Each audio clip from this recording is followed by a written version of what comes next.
Today we are going to pipe this amazing teddy bear cupcake, perfect for a beginner baker with the full buttercream recipe included. Let's make a start.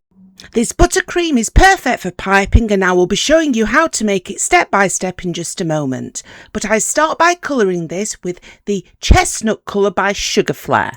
Start by adding a thin layer of buttercream directly to the top of your freshly baked cupcake. This will do two things. It will protect the cupcake from the air, but also prevent any of the colour of the cupcake from showing through when we actually pipe the teddy bear's fur.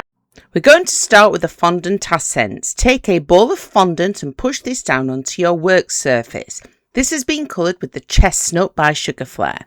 You then want to make it more of a love heart shape. I do this by using my fingers. Continue to smooth it out until you end up with something that looks just like this.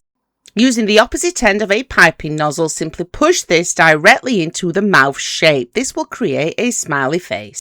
Using a cocktail stick, I place an indentation down the centre. You then want to place on 3 dots, again using the cocktail stick on either side of that indentation, and finally just add a little bit more detail to the mouth, so it wants to look just like this.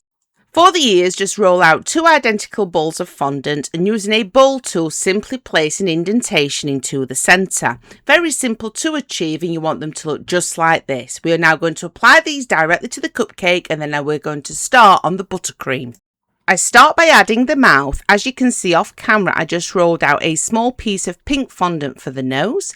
Simply apply each of the ears directly to our buttercream covered cupcake until you have something that looks just like this. I'm now going to take you through the recipe for the buttercream and how to pipe that stunning fur. Add 200 grams of butter directly to your mixing bowl and beat on high until it's smooth and looks something like this. You know when it is ready because the butter changes colour. It has a more white colour to it. Now, you want to add exactly 300 grams of icing sugar. If you are in other areas of the world, this may be called powdered sugar, directly to your mixer with the butter. You now want to add exactly 1 level teaspoon of vanilla extract, again directly to your mixing bowl. And finally 1 tablespoon of water.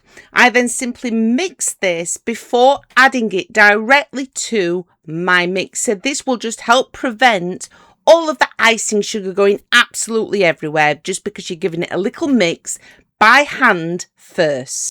And this is the result. Perfect for piping. It's been beaten on high and you can now colour it with the chestnut food colour. Today I am using Wilton piping nozzle number 2. It is a basic round tip that looks just like this, or you could cut the end off a piping bag. Having the piping bag half full, gently squeeze and come in an upwards motion, and then when your fur is at a decent length, about 1 centimetre long, maybe less, maybe a bit more, whatever you choose, simply stop squeezing. Now to make this look neat, I do this in a line first directly down the centre of the face and then I fill in the rest. The recipe is very important for this and obviously if it's warm you will need to refrigerate in between. So you just continue to do this all around the fondant essence that you have on the cupcake. Be certain to leave that central part empty on the ears just to give it more of an effect. Very easy to achieve, and then I'm just going to show you how easy it is to add the eyes.